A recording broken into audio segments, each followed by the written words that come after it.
Good morning, viewers at home. Welcome to the program, Super Dawn. I am Vera Ozuko. And today, Anthony is here.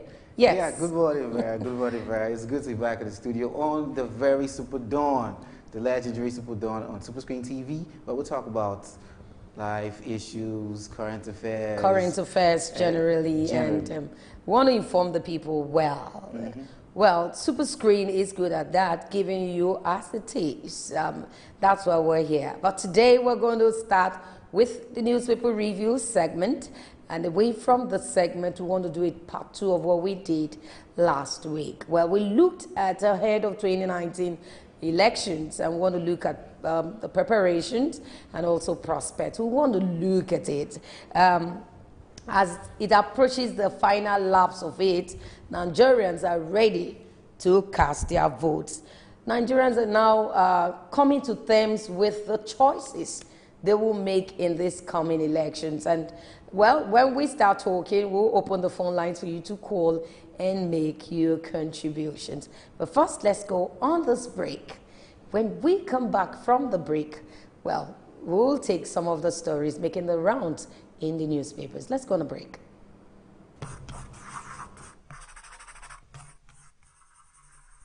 Super Dawn, your daily live current affairs program where topical issues that border on politics, economy, sport, and sizzling national issues are analyzed, now holds every Monday to Friday, 8 a.m. to 10 a.m. on Super Screen Television. Let your voice be heard. Join us.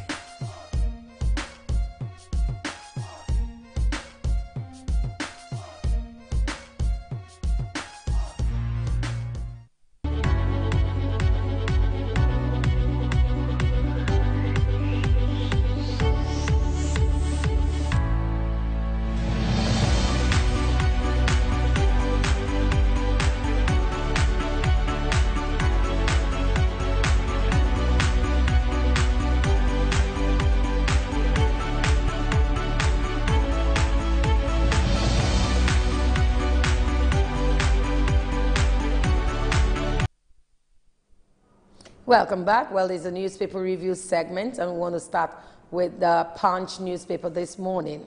Obasanjo attacks Buhari again, says he's a failure.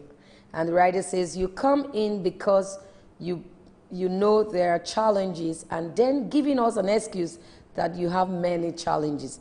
That is why you haven't achieved results. Well, the former President Olusegun Obasanjo on Monday called on President Muhammadu Buhari to stop giving Nigerians excuses, adding that the attitude was why he had not achieved results. The former president advised Buhari to buckle down, saying he was presently a failure. Anthony, this is hard. It's not really hard, the way I see things. When you look at the economy, you just look at 3 years down the lane, and you compare things of now to say 4 years ago, 5 years ago. It's not really hard to tell that things aren't going well. Sort of. So I guess Obasanjo has every right to say whatever he has to say, and it should not be on Buhari's side to be angry or take things to hand. Sort of. I think it should be a motivation to do more. Okay, the phone lines are up. You can call and make your contributions. But I know that yesterday we took some stories where the presidencies told the generals, I'm talking about the ex-head of states, the generals, that they stop and they cannot stop the re-election of the president. Could this be part of what we're seeing right now when the former President Olusegun Obasanjo is saying you are a failure? Should it have come from him? Should there be better ways of putting it? A failure in what level? Well, I don't think there's any better way to put anything. I'm just saying, I'm just being objective. If this is how you feel about a government, it's all good to say the way it is. But I personally will encourage criticism and not condemnation. We don't have to condemn. We don't have to condemn the president. You can critique. You know, people, we could just say, okay, this is how it went down. You can critique a particular thing, but when you say criticism, critique the person, that means you're being objective. Sort of. Okay, we also have from the presidency, says we won't take issues with Obasanjo. The presidency on Monday said President Muhammadu Buhari will not take issues with former President Olusegun Obasanjo over his comment. The special advisor to the president of media and publicity, Mr. Femi Adesina, said this in an interview monitored on Channels Television. Excuse me. Adesina said Buhari will not encourage or engage Obasanjo, who was his senior in the military. Maybe trying to respect the hierarchy in the military. But does that really matter? Does that really matter? I mean, Obasanjo is a former president. Yar'Adua himself is a former president. And I think for presidents who have ruled this country, it's only right that somebody comes out to say something about the current government. And whatever it might be, regardless if it's from an ex-president or from a civilian. Or from anybody. From anybody. I think this is just a wake-up call that, listen, you have to do more. Well, he has just one more, just a few more months to go. Can that few months, can it perform magic? Well, let me read. Really perform magic. Someone else also said something. But he could actually, there was a report we got and we asked for opinions of what the government should do. And he said, a reporter said, no, a civilian said, the government should just focus on one thing. If it's light, if it's road, if it's education, just one thing and achieve it. Okay, someone also put his mouth here and he says that Buhari's integrity no longer sellable, says Fayoshe. Who are you expecting to say that? The Ekiti State Governor, Ayodele Fayoshe, has said that Buhari is presiding over the most corrupt government in the history of Nigeria and protecting looters of the country's commonwealth. He said that Nigerians had seen through his deceit and will no longer buy the false image of integrity they were trying to sell. Citing the Transparency International's Corruption Perception Index, which indicated that corruption had become more endemic in Nigeria than it was in the last 16 years. Fayoshe said any honorable government would have stopped using its fight against corruption as its major achievement. And that came in from Fayoshe. Trust him. Yes, definitely. Fayoshe is always, he's not scared of anything. He definitely will say the way it is. And but when you look at things in Nigeria, the fight against corruption, and you assess, when Buhari came into power, it was like magic. We saw people, we saw politicians returning funds, looted funds and all. And but where we started to have this, we started to see this, what's the word? We started to see things that are funny was when these looted funds that were returned, we weren't seeing it, invested in an economy, and since then, we had the killings, we had so many other things that has occurred, and should I say the body language of the president, according to most people would say, he has not been too, should I say, too proactive. He hasn't been too proactive as regards this situation. So everybody's opinion counts, and Fayoshe has spoken again. Okay, we have this one. Policemen threatening to frame journalists collect 10,000 bribe. Policemen attached to the State Criminal Investigation and Intelligence Department, Imo State Police Command, had been accused of collecting 10,000 naira bribe from some journalists. The operatives, led by one inspector of Uche, reportedly collected the money under duress, threatening to frame the journalists if they fail to give the bribe. You can see it's all over the social media with the photo of the policeman collecting the bribe. It's gone viral in the social media, and that's, I'll say that, hey, you cannot frame up a journalist, before he's telling you, hey. Definitely. They must have gotten a video clips of you or a photo clips of you in the camera. So that will work. That will work. The journalist is somebody you just can't threaten. You can't just do that too. We are the press. We control the media, so be very careful about how you make moves like that.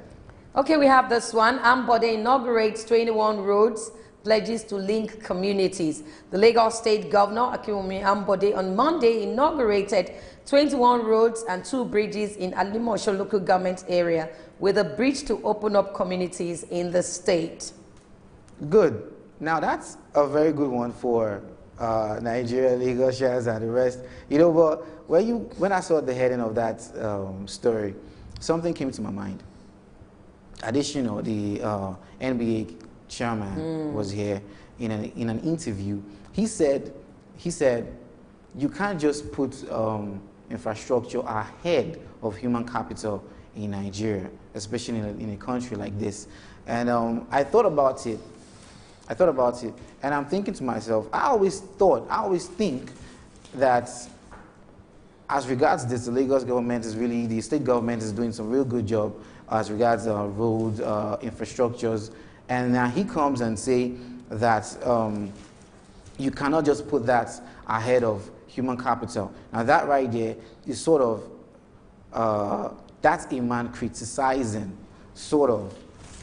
Then it comes to my mind, what should we be looking at in Nigeria, in Lagos as a matter of fact? Do you think that's an improvement when you compare that to human capital? Well, I saw his interview yesterday, that inauguration ceremony yesterday, and he said something, and that's what I'm going to quote. He said that this is what your taxes are meant for.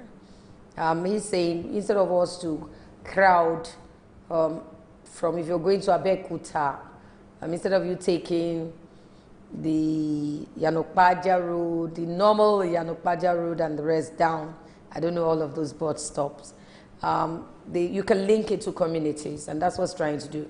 But again, the NBA's point is, yes, our taxes are meant to carry out all of those functions, create more roads, make life bearable for people. But if these taxes are getting too heavier, what is the contribution of the government?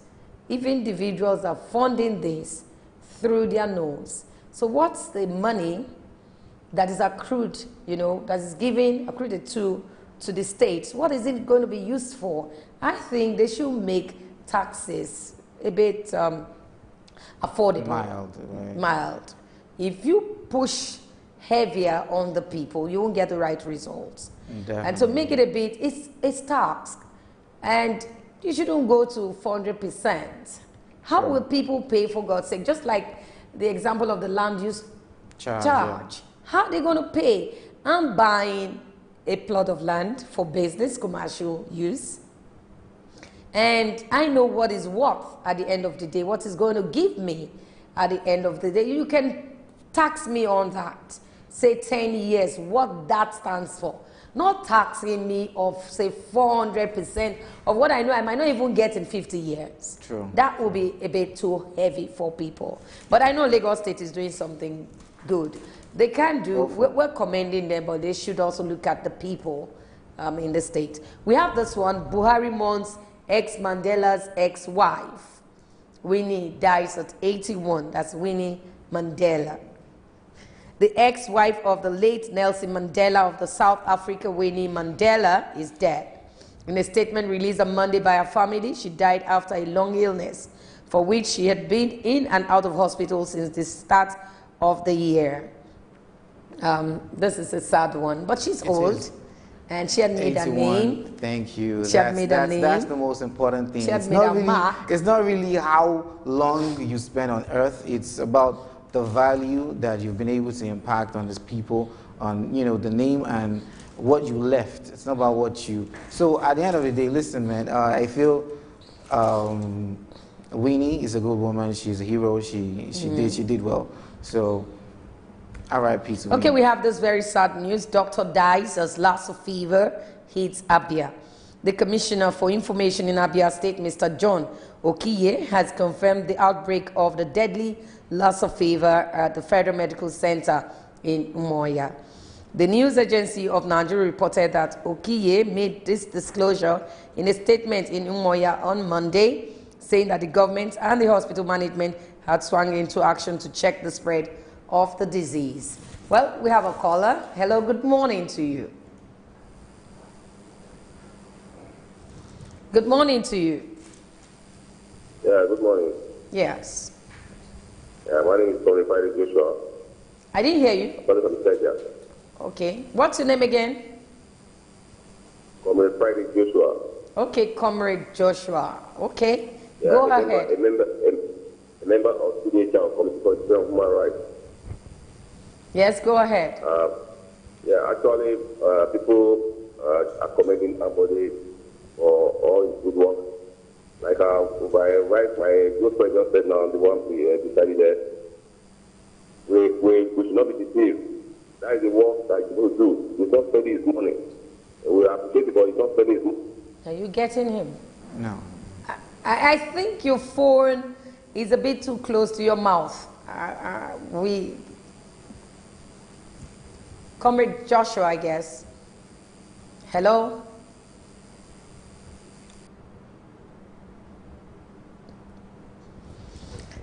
Okay, I think that's going to be the last story I'll take from that Punch newspaper. Okay, on the Vanguard newspaper, we have this. Obasanjo attacks Buhari again, accuses his government of being incompetent, ineffective. This is unfair of Obasanjo. He should put things in perspective, APC. Now, APC is replying, this is unfair. He should put things in perspective. Let's take that story. I think I like this writer. Let's see if I can take that story or not. Here's why our names shouldn't be on Luther's list. Fanny Coyote, and that's on page 8 of the Vanguard newspaper.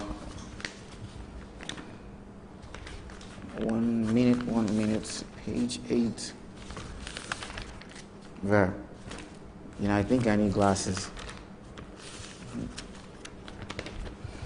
Okay, here.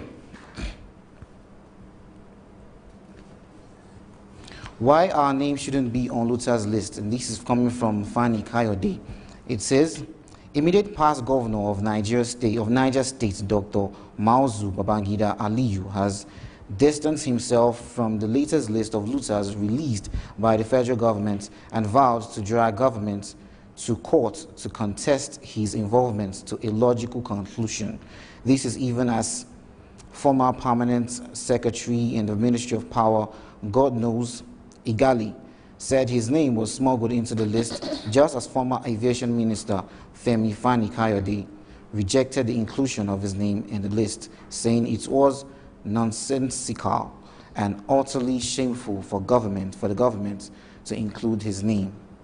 Babangida Aliyu, who in a statement in Mina yesterday threatens to sue the federal government over the matter, stated categorically that he did not loot the treasury and wondered why the federal government should include his name in the 24-man treasury looters list released by the Minister of Information, Lai Mohammed.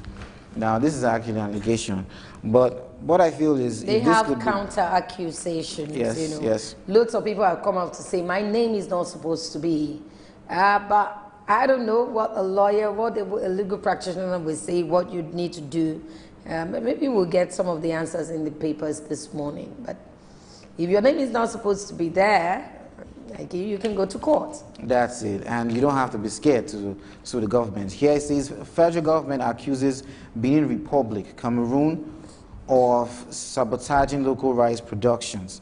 The federal government is to initiate an awareness campaign to sensitize Nigerians on inherent dangers in consuming imported rice. That's a fact. And accused neighboring Benin and Cameroon of making policies to undermine the country's rice revolution. Speaking at a briefing in Lagos weekend, where he paraded the administration's successes in agriculture, the Minister of Information and Culture, Alhaji Lai Mohammed, said 6 million more Nigerians had started rice farming since the advent of Muhammadu Buhari's administration. But the increase in rice production, he said, had in the last 3 years created thousands of jobs in direct and indirect jobs, with 250 billion naira in investments expected to boost the country's rice milling capacity in the year. That being said, I'm aware of that. I've seen that in a couple of newspapers, even in the past, that the rice production, especially in agriculture, since Muhammad Buhari came into power, it has really increased. And it's a good one. It's actually a good one. But then, is it really,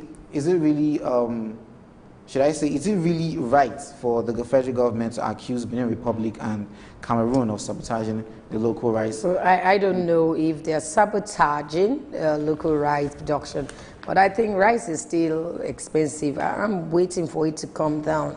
So at least per bag, I'm talking about polished rice, maybe 5,000 naira a bag. That would be better for Nigerians. Okay, here on page 40, before that, I'll take this story. I'll take the story on page 15 of the Vanguard newspaper that says 29 die, 83 injured as troops clash with terrorists in Borno. That's on page 15. It says, few hours after the federal government proposed an amnesty for Boko Haram insurgents, about 29 persons lost their lives in 2 incidents in Maiduguri, Borno State, involving the terrorists and the Nigerian military, with no fewer than 83 others injured. Now, this is coming after the federal government has proposed to give the Boko Haram insurgents amnesty. This means you have done crime, we know you're criminals, but we are ready to give you amnesty, ready to free you of all charges if you come clean and surrender your arms. But then, after that, a few hours later, something else happens again. Okay. These same insurgents killed 29 people. God will help us with 83 when I heard this over the weekend, I just say, God help us. I don't know when this menace will stop. And I pray that it just comes to an end where people begin to kill freely without remorse. I don't know. But let's go on this break. And when we come back, we will continue with some of the stories. We'll go on a break now.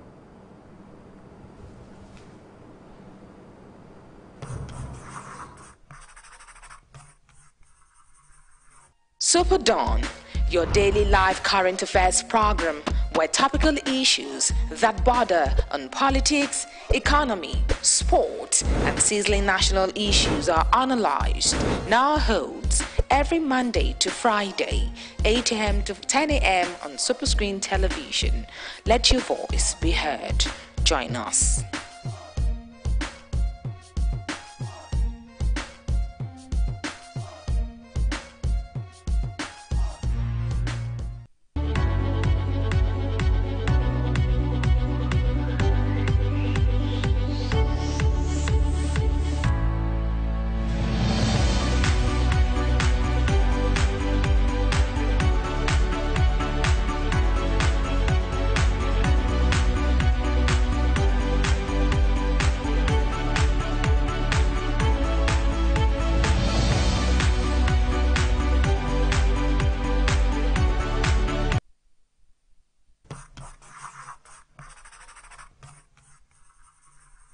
SuperDawn, your daily live current affairs program where topical issues that border on politics, economy, sport, and sizzling national issues are analyzed, now holds every Monday to Friday, 8 a.m. to 10 a.m. on Superscreen television. Let your voice be heard. Join us.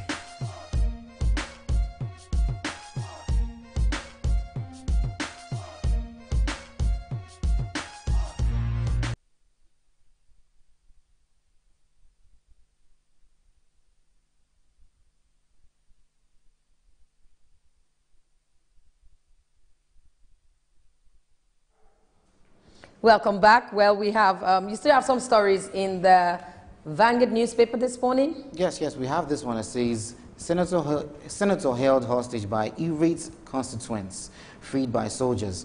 The senator representing Gombe South, Joshua Lidani, was yesterday held hostage by protesters in his constituency. The live Facebook update by an activist, Ibrahim Wala, monitored yesterday, said Senator Lidani paid an unscheduled visit to Talasek town, the headquarters of a Balanga local government area, to meet with political associates. Well, this is show that it's the election is fast approaching. 2019 is fast approaching, and loads of things will begin to come up from that end, where if you don't do well your constituency, if you're not doing well in your constituency, the people might begin to revolt. And Nigerians are now open to the fact that some politicians get there and forget them.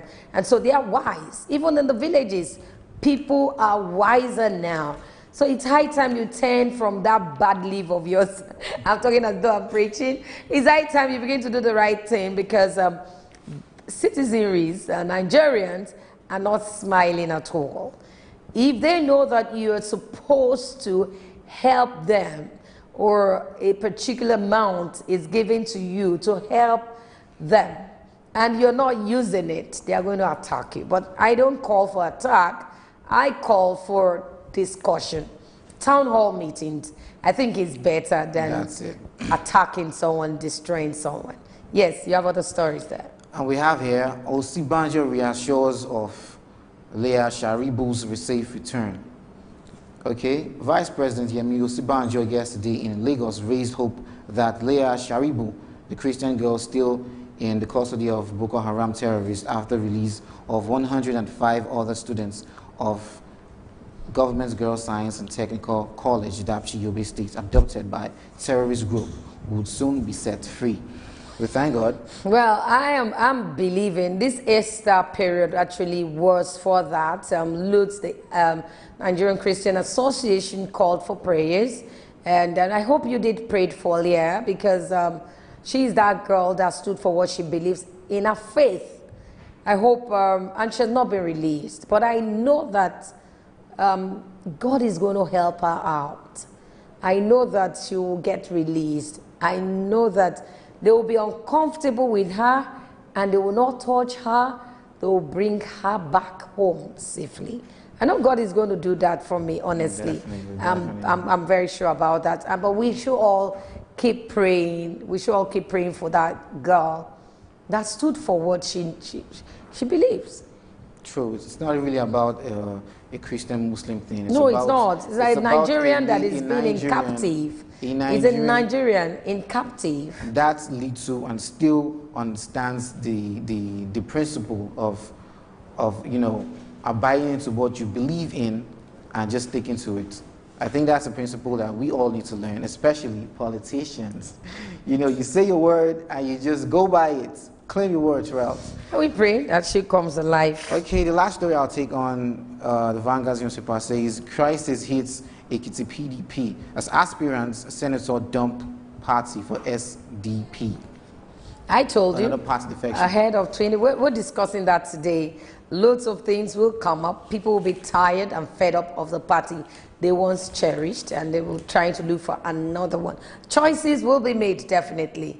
And it's very important for us to know the one you're making. Don't make the wrong one. Okay, away from the Vanguard newspaper, we have the Nation newspaper this morning. And the first story here says, big row over looters list. And this writer says, lawyers disagree. An ex-minister, ex-governor defend integrity. Well, in the Nation newspaper this morning, some people said what? And I'm going to read what some people said. Kiyamu says, if you have the fact at your disposal that someone is a thief, and you know your facts are unsellable, you can go ahead and name the person as a thief. The person does not need to be convicted before you. Someone else also said something. The AP government has embarked on a calculated blackmail against my person because I refuse to join the party. We all have our minds, and what we believe in politics is a thing of the mind. Aliu. Someone else. Okay, let me call the name of this person.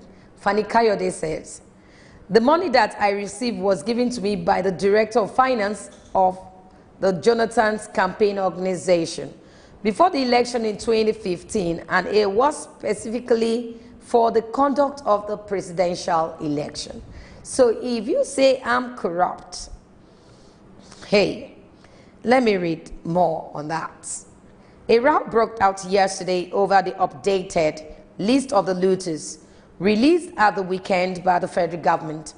Some lawyers and some of those on the list took on the government, but Lagos lawyer Festus Kiyamu said the listing of looters was in order.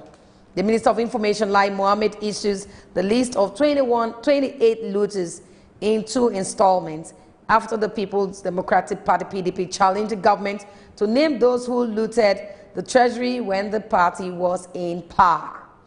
On the list are ex-ministers, ex-governors, senators, former party leaders, and campaign chiefs, amongst others. Chief Ferdinand described the list as danger to democracy and the rule of law. He is opposed to the release of names of those who are still in court as looters. You have to have your facts. That's a fact. You have to have your facts before you... As a matter of fact, this is just, well, allegations, sort of. They are just alleged. But some of them are still in court. So do you call someone that has not been convicted a thief? You don't do that. Anyway, I don't know. Maybe if a lawyer comes, we tell us more. We also have in the story 20 killed in Borno's suicide attack.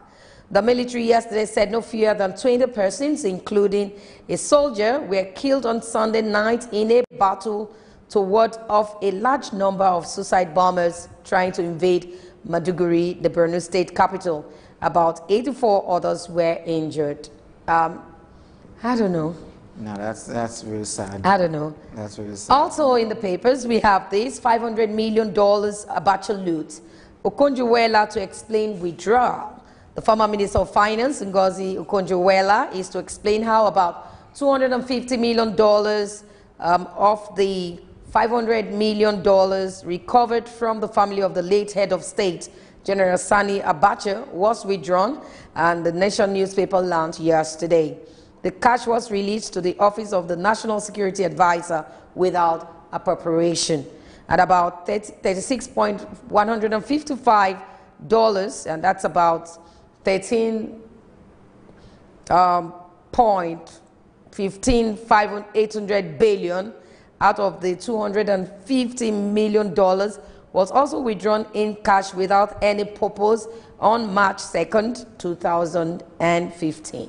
These are cash, for God's sake. You're here billions in cash. You know, I just listened to, when you talk, when you're reading, I was listening to the numbers and I'm like, okay, even you were having problems trying to pronounce. No, I didn't have problems pronouncing it, but in my head, I was having a challenge imagining someone taking all cash. of that money, cash. You know, oh my goodness. It's not transferred, it's not, you know, all that money, cash, and whew, okay, this one says, I killed my master and wife for refusing to settle me. Wicked person.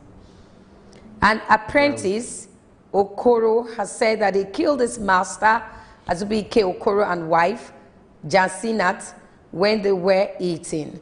Last Saturday, Okodili and his accomplice stormed the home of his master, a relation of his, brought out 2 cutlasses hidden under the clothes, and hacked them to death. He must be sick upstairs. I think he needs rehab or something. But that's real sad. It's sad that we still hear things like this happening in Nigeria, in other countries. But we look at it and we say we are blacks. We don't go that far. But in recent time, what's the difference between you and all the people that have been killing? The headsmen have been killing people. Come on. I mean, it's not necessary. Life, your 10 billion naira that your master or wife was owing you is not equal to the lives that you just took. So you should feel sorry, and I don't know. Okay, we still have some stories. We have here, it's a picture story, and the governor Ambode and his wife, Lagos State, and also the Lagos State Deputy Governor, Senator Benga Ashafa, the 3rd, during the inauguration of the Ayetoro Bridge in Alimosho. We also have picture story here, very funny, Ben 10, with kids, Easter children having fun at Jakonde, Johnson Tinubu's Park, Alausa, Lagos, Ikeja, where kids. It was Easter, and even yesterday, Easter Monday, some children went playing, and you can see the picture story there. We also have here, it says, 20 killed in Borno suicide attack. We've talked about that one. Abia confirmed Lassa fever outbreak at FMC. You need to get the Nation to read more on that. Obasanjo seeks grand coalition to take power in 2019. And the writer says APC, PDP are leprous hands, says ex-president. Then from presidency, not a reflection of Buhari's performance, what you have said. Anthony. Definitely. The ex-president said APC and PDP are leprous hands. Baba himself, he cannot but amuse us sometimes. What do you think? The coalition ground. Well, okay.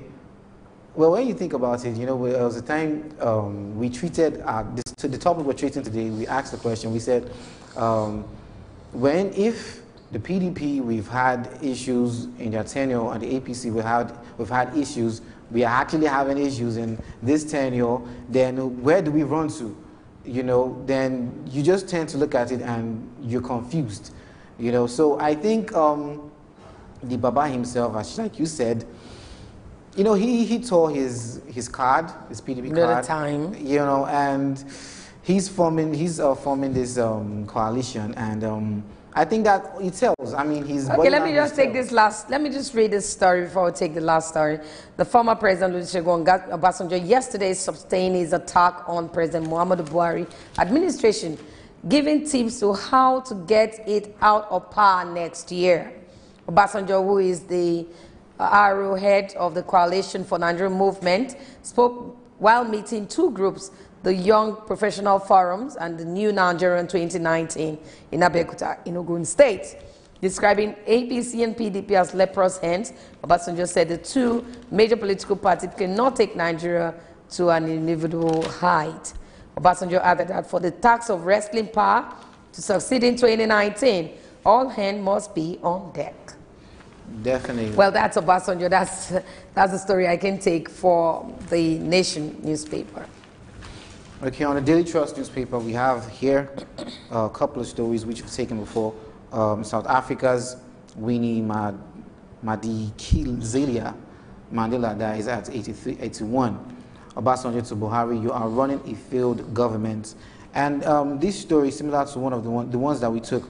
15 killed, 55 injured in Boko Haram attack in Maiduguri. Well, that contradicts the numbers which I took in the Vanguard. But regardless, those are large numbers.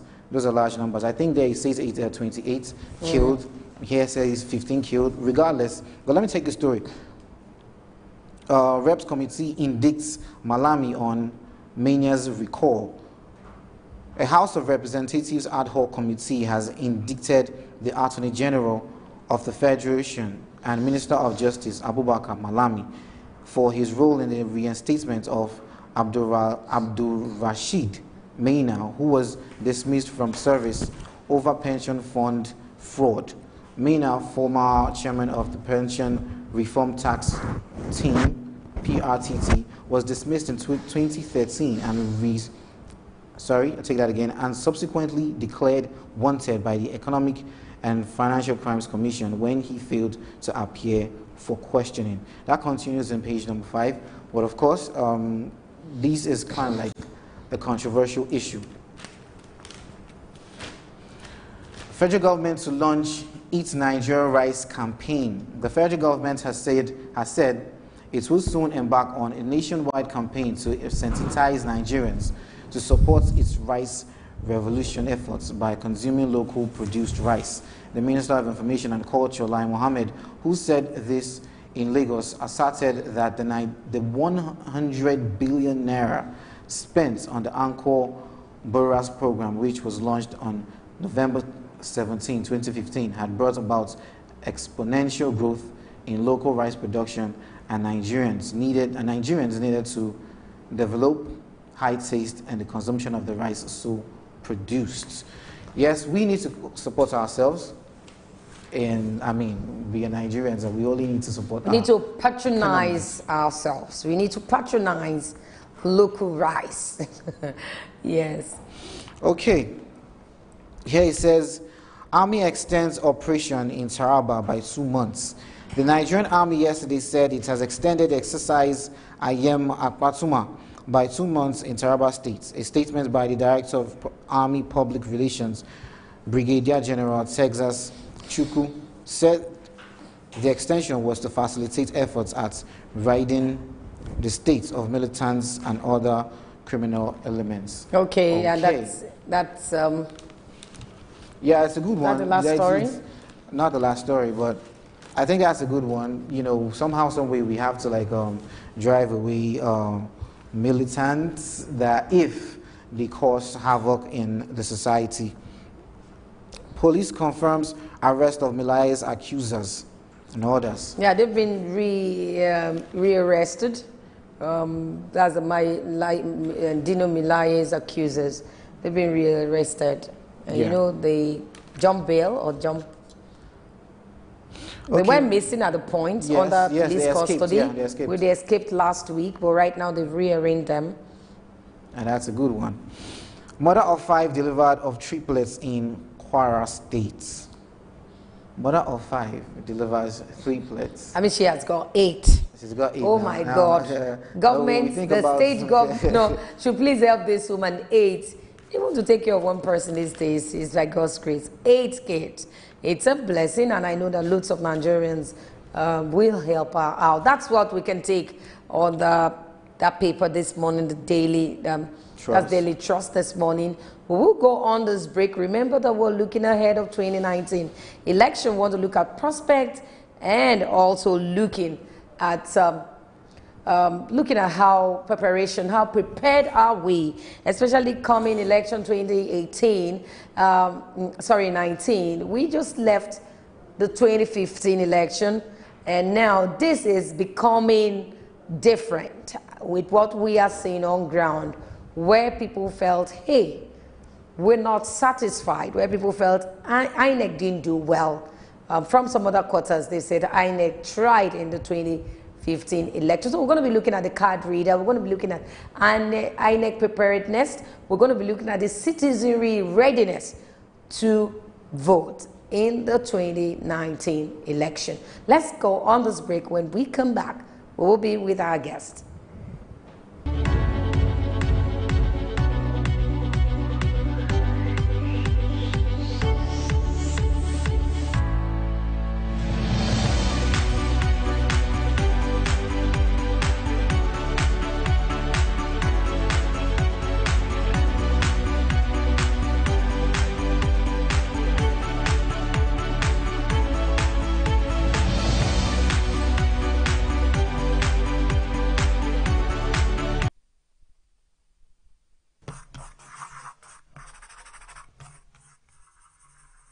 SuperDawn, your daily live current affairs program where topical issues that border on politics, economy, sport, and sizzling national issues are analyzed, now holds every Monday to Friday, 8 a.m. to 10 a.m. on Superscreen television.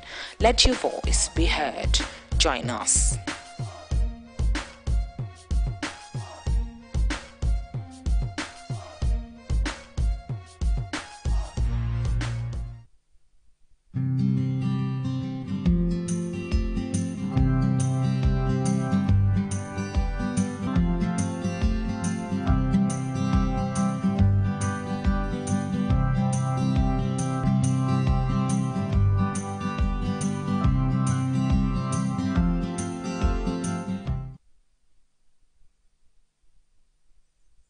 These tips cover the basics of healthy eating and can help you make healthier choices.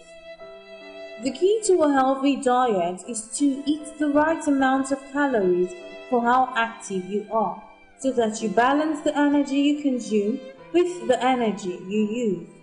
If you eat or drink too much, you put on weight. If you eat and drink too little, you lose weight. Eat a wide range of foods to ensure that you're getting a balanced diet and that your body is receiving all the nutrients it needs. It is recommended that men have around 2,500 calories a day. Women should have around 2,000 calories a day. Base your meals on starchy carbohydrates. Starchy carbohydrates should make up just over 1/3 of the food you eat. They include potatoes, bread, rice, pasta, and cereals. Try to include at least one starchy food with each main meal. Some people think starchy foods are fattening, but gram for gram, the carbohydrate they contain provides fewer than half the calories. Bad breath, also known as halitosis or fetosis, affects an estimated 25% of people globally. There are a number of potential causes of halitosis, but the vast majority come down to oral hygiene. Halitosis can cause significant worry, embarrassment, and anxiety, but generally it is relatively easy to remedy.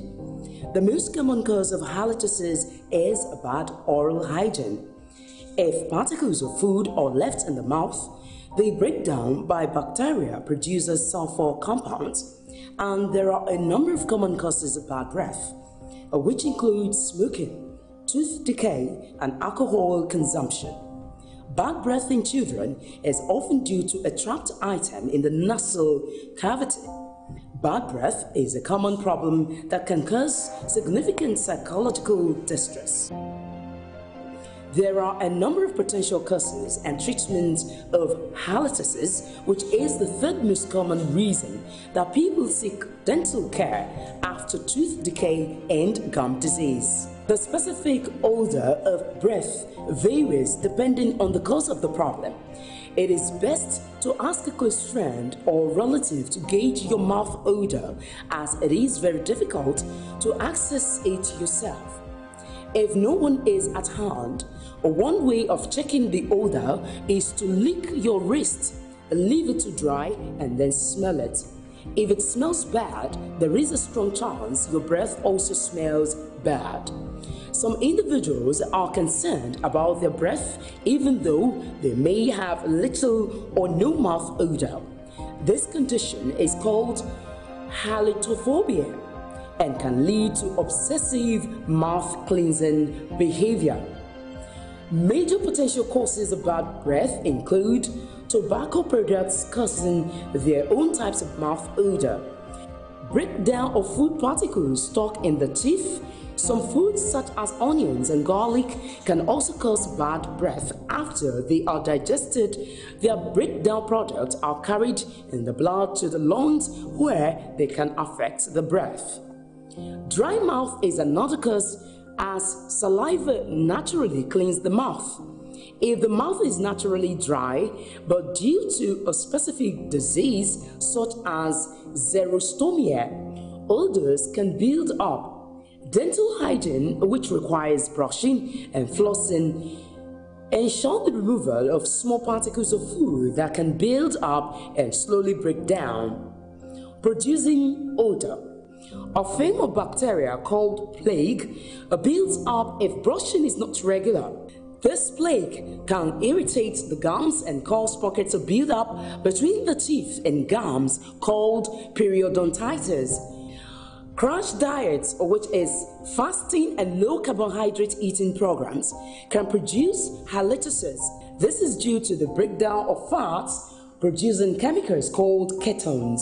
These ketones have a stronger aroma. Certain drug medications can also reduce saliva and therefore increase mouth odor. Other drugs can produce odors as they break down and release chemicals in the breath, such as nitrates used to treat angina, some chemotherapy chemicals, and some tranquilizers, such as phenothiazines. Individuals who take vitamin supplements in large doses can also be prone to bad breath, mouth, nose, and throat condition effects. Sometimes produce small bacteria covered stones that form on the tonsils at the back of the throat and produce a mouth odor.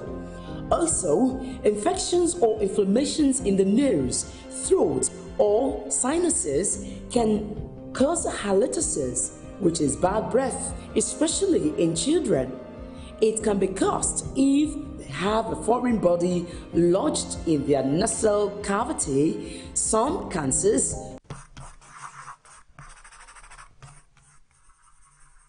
SuperDawn, your daily live current affairs program where topical issues that border on politics, economy, sport, and sizzling national issues are analyzed.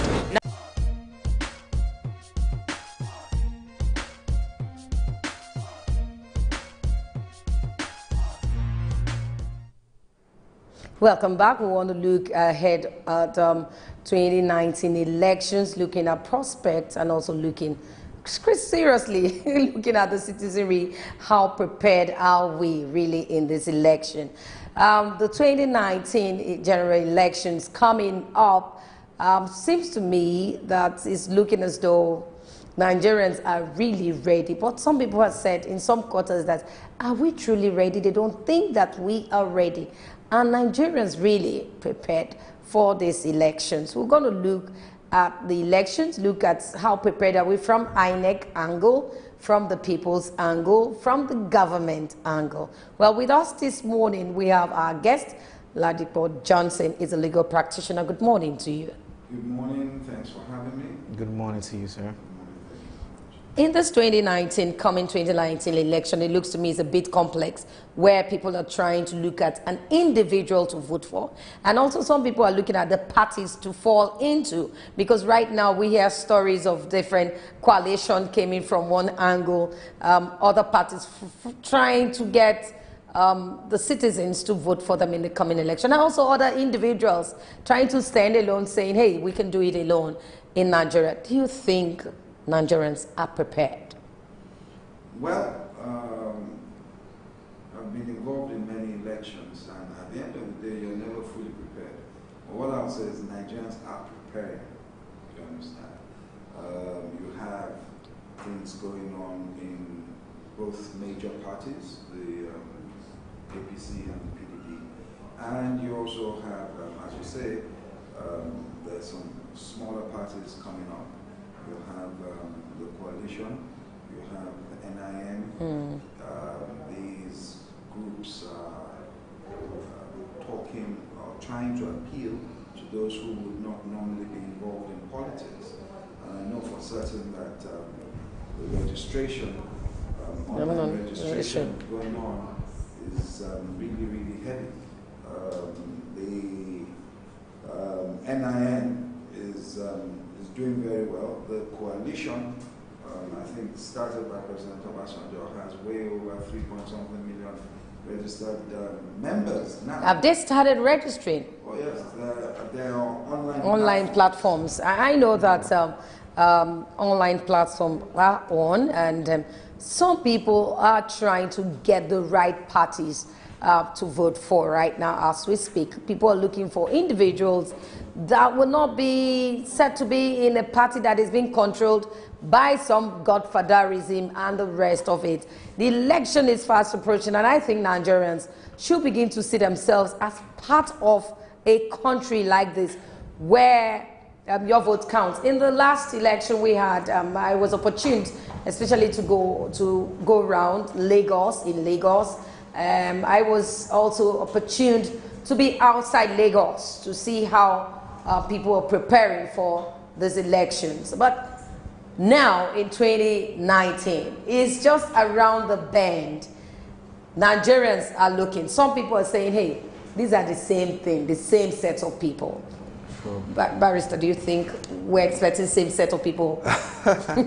Well, I think that I have a friend who said to me yesterday, just yesterday, that it's going to be the same recycled people. And I said to her, I said, as long as you do not get involved, it will continue to be the same recycled people. As long as people do not get involved. No one is saying that all Nigerians have to be partisan politicians. But there are lots of people who have brilliant ideas, who know that we are not where we should be. As a people, as communities, you understand, we're not where we should be. We know that with what we have as natural resources and what we have with human resources as well, we should be doing more, we should have achieved more as a people and as a country. And these people should be encouraged to get involved. To get involved and do their own quota. Coming 2019 election, we had PDP that had ruled for 16 years, and now we have APC. Now there is this blame game going around. Yes. You know, this current administration is blaming the past administration that, yes, it's been going on. And now the past administration is saying, don't stop blaming your administration, the faults of your administration on us, but just do well. Let's see what you can do. When you weigh these two, an average Nigerian wouldn't know where to put his votes. And now there are new parties coming up, which we don't know their credibility. You know, so what is the fate of an average electorate? No, I think the average electorate will, by February, know where to go to. They will. You see, at the end of it, the first thing is that 2015 was a landmark watershed for Nigeria. The people of the country knew that it was possible to change the government at the center with their votes. Now, the fact that there was a government run by a particular party for about 16 years does not mean that the average man will wait 16 years again before he says that I'm taking you to task. That is the current government. It doesn't mean that. Having discovered that his vote makes a change, I'm sure he'll want to use it more. It's like having a gun. When you know your gun can fire, then next time you are you are more impatient and you are ready to use it if you do not feel satisfied by what has been going on or what is going on. Now, the influx or the gradual inflow of new arrangements, new parties and whatever, they give the average Nigerian more options. You understand? So, okay, we don't want to choose from APC. We don't want to choose from PDP. We're disillusioned with both of them. You understand? If that is the case, who can I look for? What am I looking for? You understand? Then there's the politics of it. If you dissipate your energies, you go this way, Vera goes the other way, I go the other way, won't the same person that you are all saying you don't want to go through anyway, because you haven't put your votes together in one place? And I think that is why you have this call for the coalition, that they're saying, okay, you may come from different angles. Let's come together, bring ourselves together, look for a common platform, and then face these major parties and see what we can do. Why call for coalition when Nigerians voted for a party, this current administration, and they barely started? It just started. Is it that we are impatient? No, I don't think so. Nigerians. I think Nigerians are too patient. Okay. We believe, forgive me, don't misunderstand me. We call on God too often. And we're not ready to be practical. God will not come down to do things. He's given us the talents, He's given us the know-how. And if you do not take decisions by yourself and do not do things, don't wait for you. He won't. But the past down. administration, according to this administration, said they messed everything up and they're trying to fix it for 3 years. It's just 3 years. Vera, the thing there is this. When you came to campaign in 2015, you told the people this, that is where this is where we are at due to the maladministration of the government at that time. The people said, yes, we agree with you. We give you the power. You understand? Now, you cannot, first year, second year, you see, when any government reaches midterm, it ceases to have the moral right to keep blaming the past, because you were put there to sort out the problem of the past. That government was put there to sort out the problems of the past. So it is difficult for the government to continue to blame. But I'm not saying that that means the government should be voted out. Don't get me wrong. The people will now have to decide whether they feel that, okay, you need more time.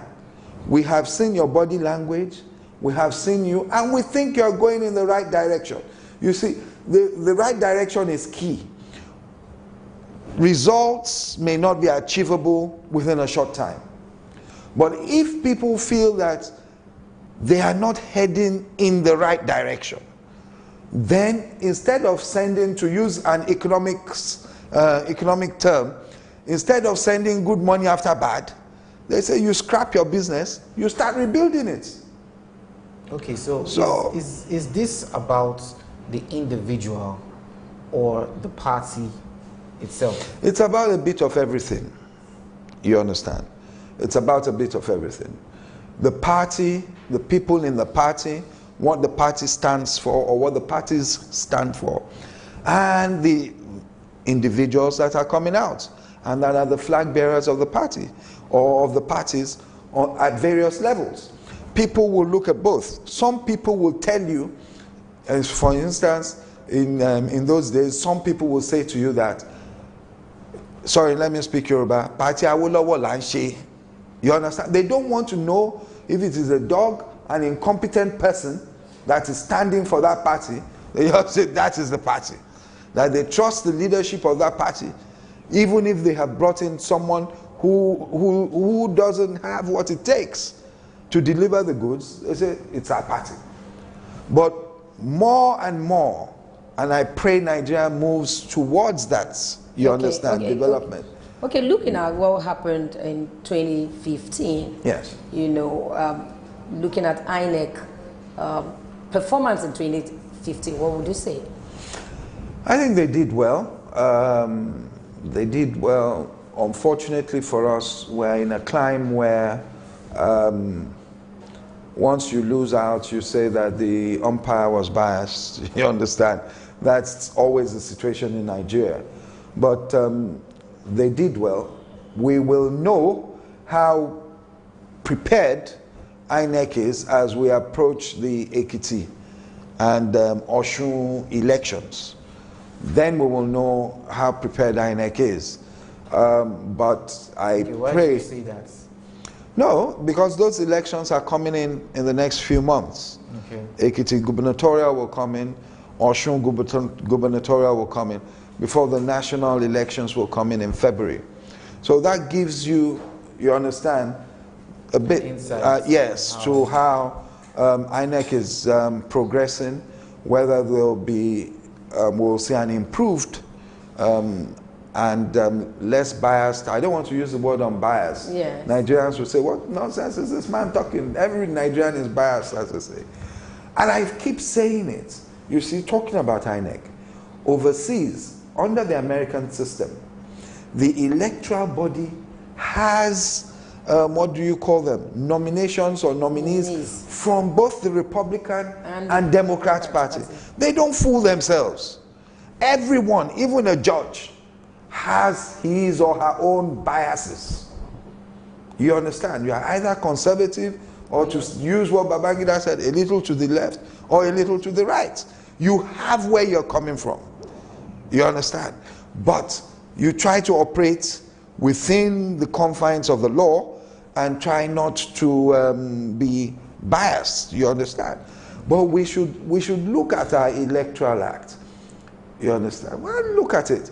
Because I feel that some of the parties should automatically, they have people there representing, looking, watching, but they should have them there taking decisions. If you have an equal amount. So we should have all the parties in Nigeria. Is that what you're saying? Maybe, or unfortunately we have too many parties. We have too many parties, so how do you bring something. all of them into So if you just say it's the major parties, the smaller parties will complain. But I'm just saying it's something we should look at in the next 10, 15 years. We should, as we infuse all the parties into, as we grow in our democracy, we should look at the fact that we should be more realistic. You understand? Anyone, even someone at the polling booth, a polling clerk, has his or her biases. They go to the same markets that we go to. They go to the same shops. They pay the same school fees as you are struggling to pay. So they have their biases. Okay, speaking of biases. Yes. You said something. Or choices. Let's not use biases. You said something about preferences. Politics. Yes. Being it's all politics. As regards the coalition, okay, we have politicians from different parties, you know, also coming to join the coalition. Yes. You know, and like you said, one of your friends said, they are all just the same. It's just the same people that we just been recycled, sort of. When you check out this coalition, what do you have to say? Do you think it's all politics again, a strategy to bring people together and, you know, for a certain goal? Yes, that's what politics is. It has to be a strategy to bring people together.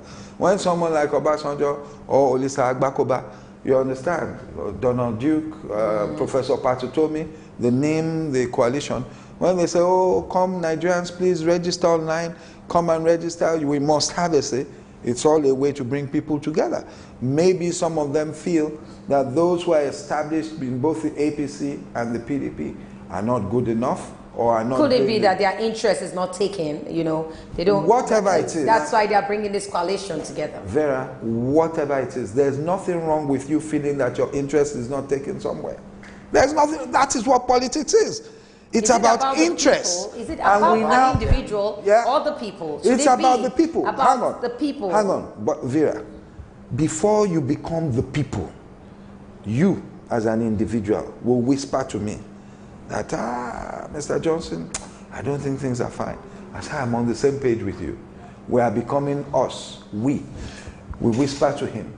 So it is the personal interest that is personal interests of various people that is aggregated, you understand, becomes aggregated and is encapsulated in a movement or in a group or in a political party.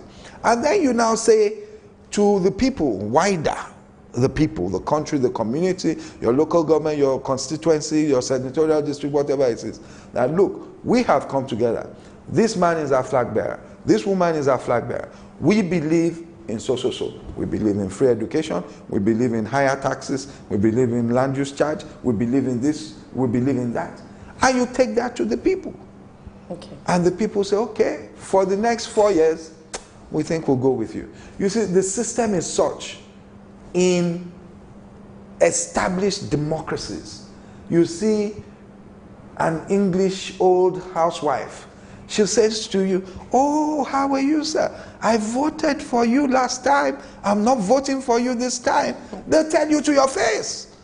She says, because you took care of the youth, but we the pensioners, we're suffering. There are interests in society. And you have to balance those interests. That's governance. So you may be doing well for the unemployed and not doing well for the pensioners. You may be doing well for the pensioners and not giving those in university any hope that when they come out they'll find any work. And until Nigerians begin to vote based on those indices and not on sentiments. We go to the same church. He's my Islamic brother. He's from the north. He's from the... Until we leave that, we will not move forward. Okay, let's look at, we used the PVC last time. Yes. And do you think it's going to work? It will. I hope it is improved, That's a card reader. Card reader. I hope we'll have less complaints. Because there were hiccups with the card reader naturally. selection. In anything. You have computer systems shutting down on aeroplanes, God forbid, things like that. Anything mechanical, you have problems. Do you think it's better? Is it preferable? It's better. It's preferable. The population is such that manual voting and what have you really doesn't make sense. The card reader at the moment is less susceptible to manipulation. And we pray that in this day and age where we've heard that even the elections in Nigeria were influenced, Cambridge Analytica, yes. We hope that INEC will do all it can to make sure that their systems are not hacked. You understand? As you are improving, you are also facing new problems. As you are bringing in technology, you are facing new problems. So we do not have to wait to face these problems. We have to think ahead, think outside the box, and keep being, INEC has to be 5-10 steps ahead of us. And when you and ahead of those who want to rig the elections. I'm not part of them, I'm just saying that. You understand? Okay, I'm going to hold you on that. There's a caller here. Hello, good morning to you. Good morning. Well, I'm sure you enjoyed your Easter holidays. Yes, we did. Thank you. You did what? If you enjoyed your Easter holiday. My Easter holiday, beautiful.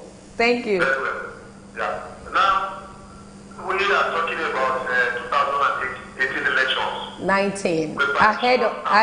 We're looking ahead. Okay. Now, I can tell you that INEC, as it is constituted today, I don't see them delivering good elections. I can tell you that what they did in Edo, they want to do that in Ekiti. And when you ask the question about the candidate, INEC should be insisting on candidates, but I can tell you they will still come under the excuse of, as the barrister said, it's a computer, this is a can get false anytime. He said, why did you introduce it in the first place? Because as part of regulations of INEC, that was why Jega suggested to the then President Jonathan that it will work. And they spent billions of naira to acquire all those things. But I can tell you that as a result of the candidate not working very fine, that was why certain persons had to lose election. In fact, they went to court, up to Supreme Court. Supreme Court said, look, National Assembly must put that in the Electoral Act. And now they have put it in the Electoral Act. This president says he's not going to sign the Electoral Act. So how do you expect INEC to go and conduct the election? Good morning. Okay. Good morning. Thank you so much. I wanted to ask a question, but you're off. I wanted to ask, what else can we do now? Yes, you heard what he said. Yes, I mean, he has valid points. He's hit the nail on the head. And that was why I said, I hope that this time it will be much better. We just have to keep improving as a country. And part of it is that we should have people like the last caller to keep talking about it. You understand? You have to embarrass them into performance. One thing I know for certain that I should say here, take the opportunity that I'm Vera's guest this morning, is that people are not being registered promptly and efficiently, at least here in parts of Lagos. A lot of people have spoken to me, especially people of Eastern extraction, that when they go there, they are not registering them. You understand? Just like a lot of people last time could not get their PVCs after registration. You understand? So there are still these tricks in the books that these people do. I'm sorry to say. You understand? I'm also a politician and I know it goes on. There's still these tricks and we must keep talking and embarrass INEC so that they do what, so that they do what they have to do. Okay, as regards the sequence timetable of the elections, Yeah. The Senate, INEC, the president have been going back and forth. Yeah, that's why he didn't. He vetoed the electoral act. Come first. So, does that really matter? And if it does, how does it affect the election? What's your take on that? Well, on the sequence, election sequence. I can tell you that, honestly speaking, what is happening is directly between the president and some members of his party, and not necessarily members of the PDP, and of course members of the PDP will get involved. What the thinking is that because of the hold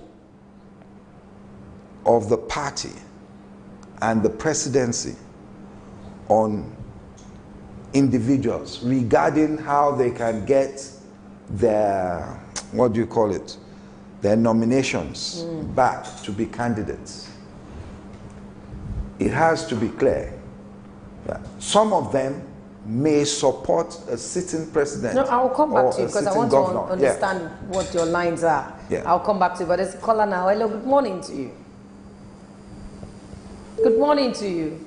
John.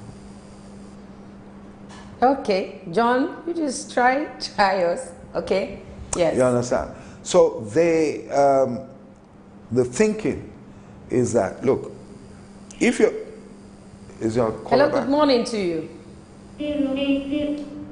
Okay. The thinking is that if you are forcing us to support either the president or the governor before we can have our tickets as members of House of Assembly, House of Reps, or Senate, you understand, then let us have our own general elections before.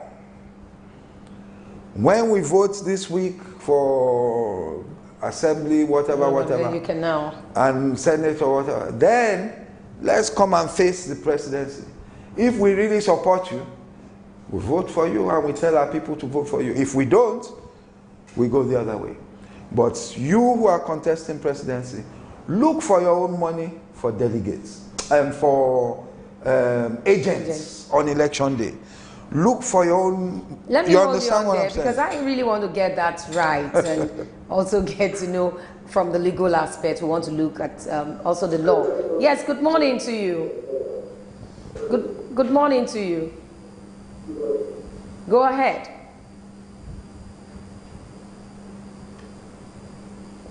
Go ahead.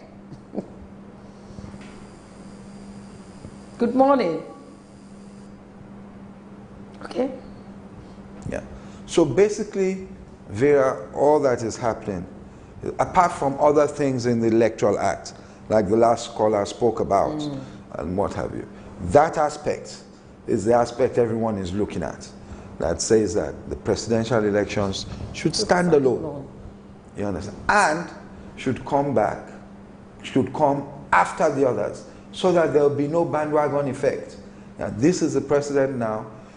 The Nigerian president is a very, very powerful person. Looking at the constitution and what he can do or what she can do, we may have a female president. You understand? In Nigeria. Why not? It's possible. It is very possible. It is possible, I know. So, the Nigerian presidency is a powerful thing. So they believe that once the president is elected, it's easy for him to sit with stakeholders and say, look, I will do so and for your state. Make sure that my people get in for Senate here, they get in for governor here. But if it comes bottom up, yes, there's no such bandwagon effect. That is their argument. So what do you think your personal opinion, do you think the sequence will we're looking at it, do you think that was because with your explanation it's looking as though politics came in along, but for your own personal, do you think presidency should come first and stand alone? Do you think the election should stand alone? Well, I haven't really, all through the debates, I've just been laughing because I know the things that are surrounding the matter. I haven't really thought it out. I know it will be more expensive because that's an extra election day, you understand, instead of lumping them together. But is it not worth it? Well, if you look at it politically and look at it knowing the Nigerian situation, that there is so much influence, then you have a bandwagon effect, then you say, yes, separate them. You understand?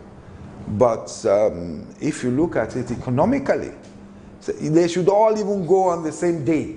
Governor, Assembly, Rep, Senate, one day, finish the election and forget just it. Have the ballot boxes. Yes, and just have this it. This is for president. Do it and go.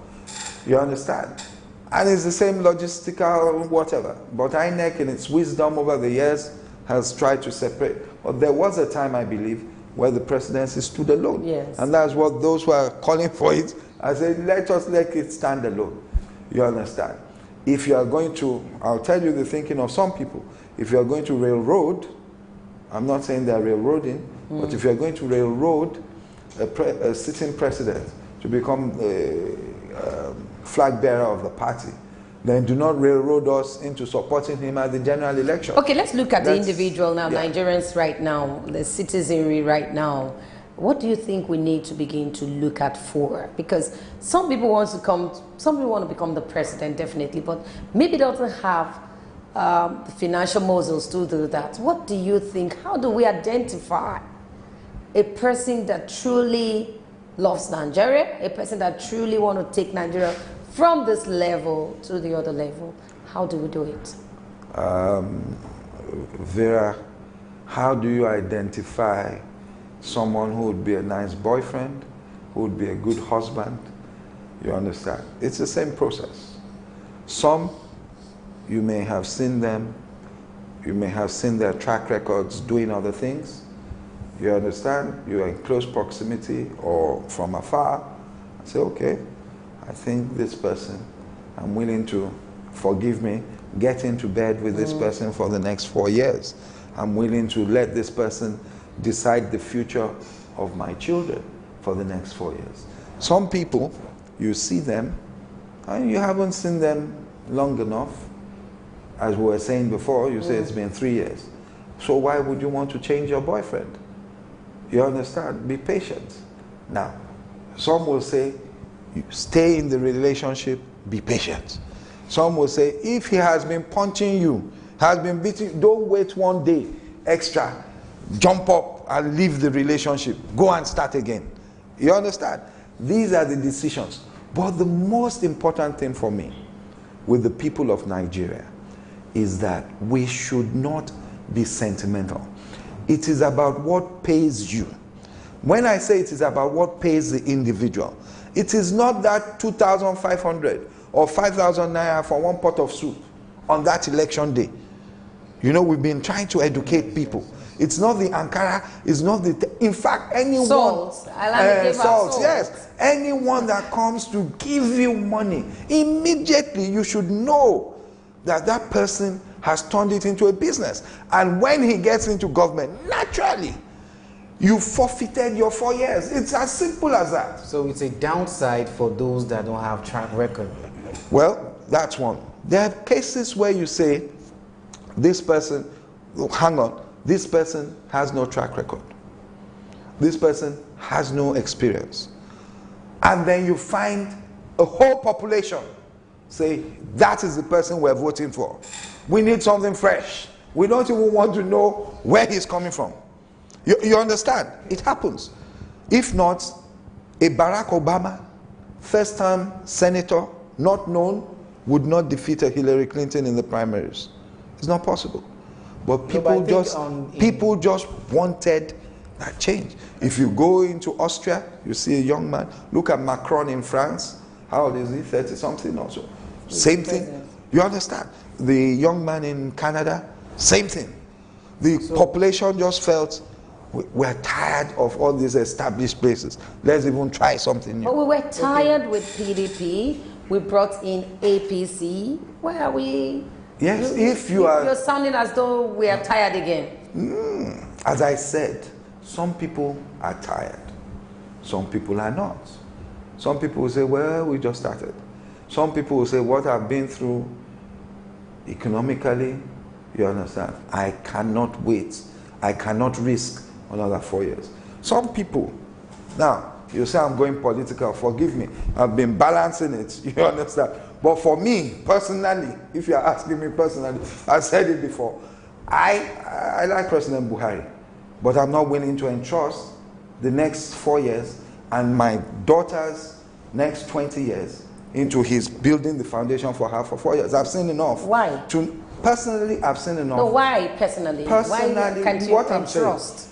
What I'm saying is this. I'm not saying he'll, because you're on a non-direct whatever, but I'm saying that I don't see this person, the slowness and whatever of the administration reacting to things. They're not proactive and whatever. I don't see it being something that will make my next 8 years prosperous. That is a personal choice.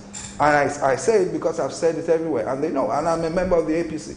You understand? So, it doesn't matter. So as but balancing it, people have to make those choices.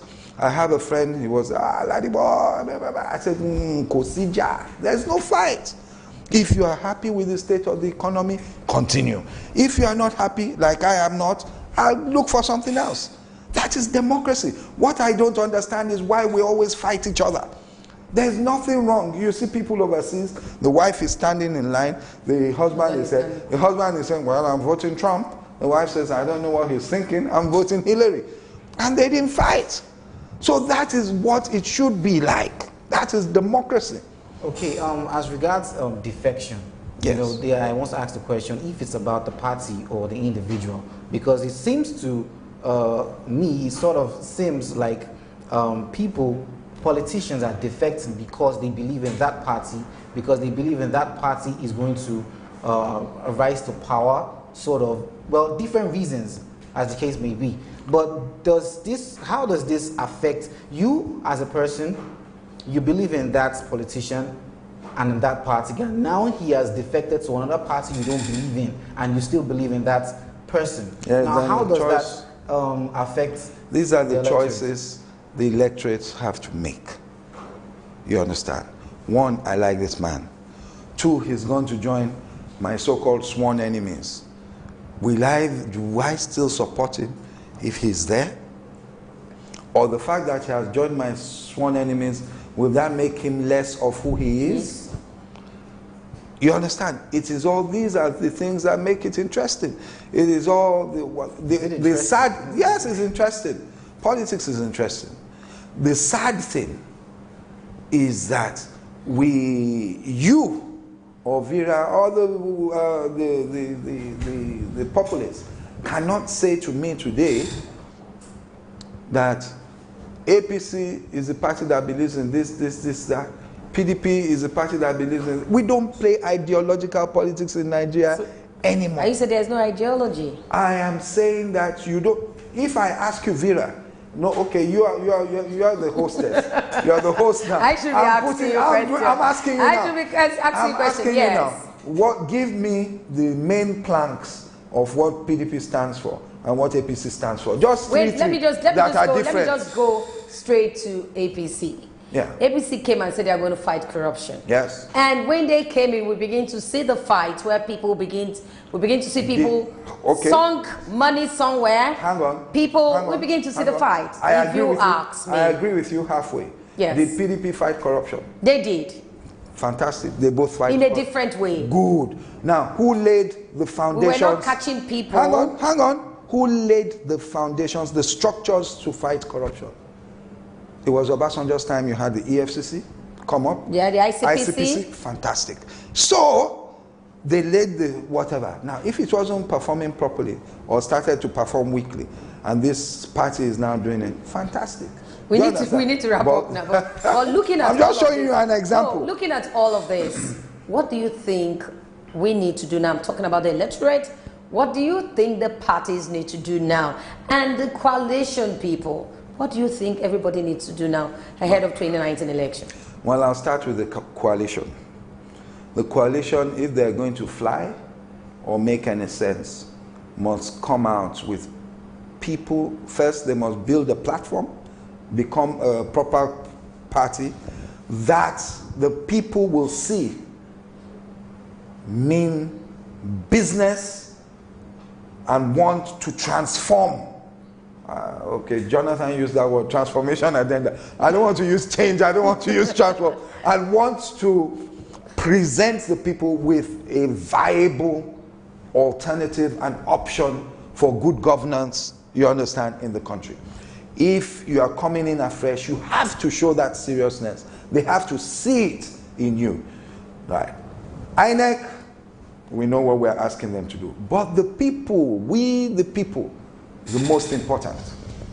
The people have to know that the person in government affects the price of bread. Nigerians don't understand that. The person in government affects the price of your crude oil, affects the tax you pay, whether it's income tax, whether it's land use charge or whatever. The person there affects it. And the fact that he goes to your church does not mean he will do it well. The fact that he goes to your mosque does not mean he will do it well. We must get rid of sentiments. And when you are hungry, that is the problem. We are poverty stricken, a lot of us in this country. Now let's forget the intellectual poverty, and I'm not abusing Nigerians. Let's forget that.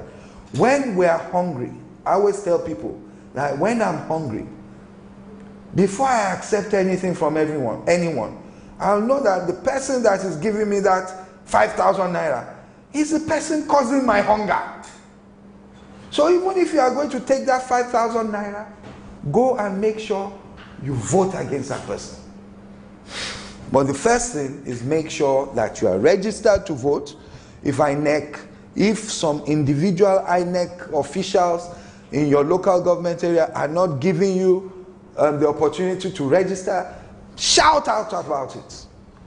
Make sure you have your PVC. PVC is the most important thing now. PVC is very important for all of us for 2019. I want to thank the legal practitioner Ladipo Johnson for coming this edition. I think I enjoyed it. PVC. You've made me lose all what I ate during Easter. Thank you so much for coming. Thank you very much for having me. Well, viewers at home, this is where we can take on this edition. We'll go on a break and we'll be right back.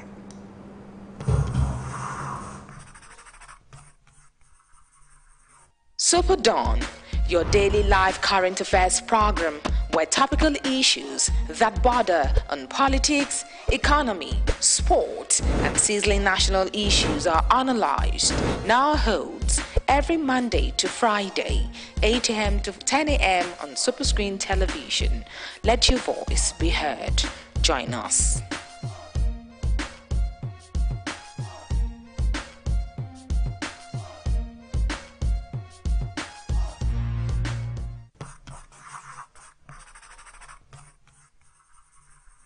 SuperDawn, your daily live current affairs program where topical issues that border on politics, economy, sport, and sizzling national issues are analyzed, now holds every Monday to Friday, 8 a.m. to 10 a.m. on Superscreen television.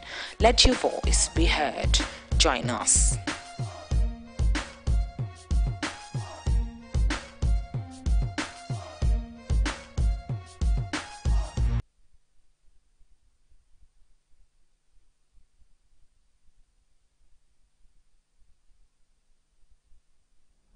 Welcome back. Well, Anthony, that was very interesting. That very segment. Interesting, very interactive, very enlightening. Yeah, it's very educative. We need to begin to know our rights. Fact. And the 2019 election is around the corner.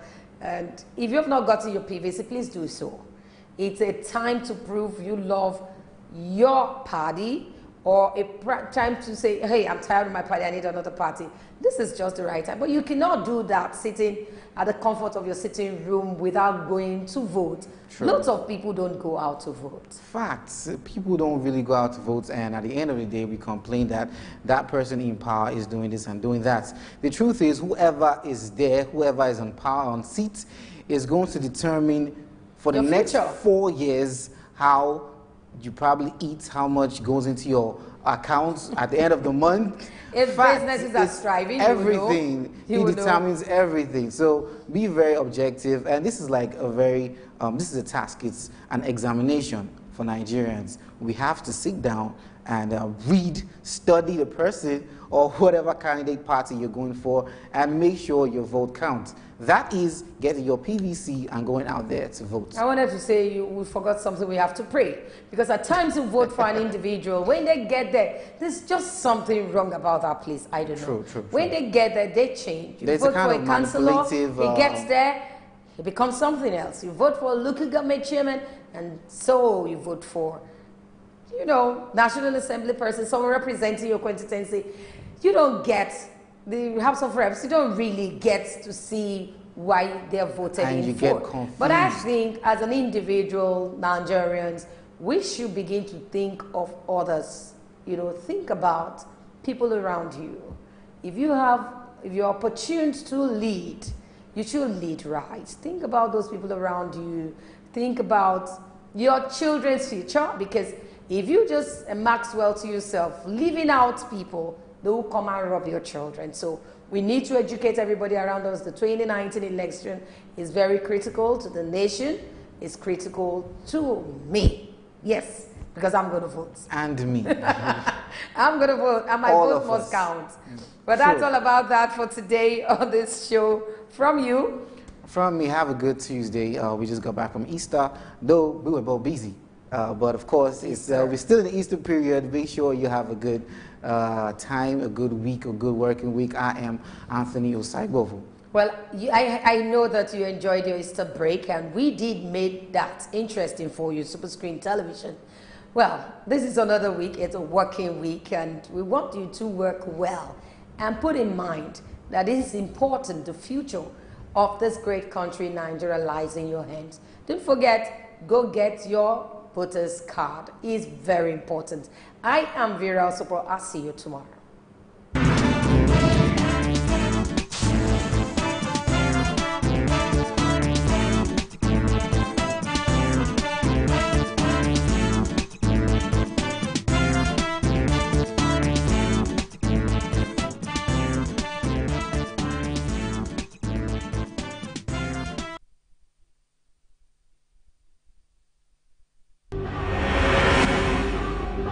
They come, they're supposed to, you know, give us some information, notice, at least maybe a week or so. There was nothing like that. Hunger is everywhere in Nigeria. People are dying every day, but Nigeria government are keeping quiet. Housemen are killing people. Why? It's not what we expected because of these old men that are leading us, and you people know, you are aware that these people are not the right people to lead us. These kind of people that are leading us here are people of black mind. They just care about themselves and their family. You are affecting my village. Let me use if I call it useless, I'm not a mistake. The other place where they build a shop, call it plaza. Each shop there 4 million naira. So I don't have the money, so I have to leave. If you plan to get a tribal mark, it takes a lot of pain, but after some time, you enjoy it. No, we experience hold up now during the construction time. Then after some time, we start enjoying it. The way they are doing the construction is too slow. It's too slow. The construction is too slow. They should stop the construction and make sure people go into their businesses and do their businesses.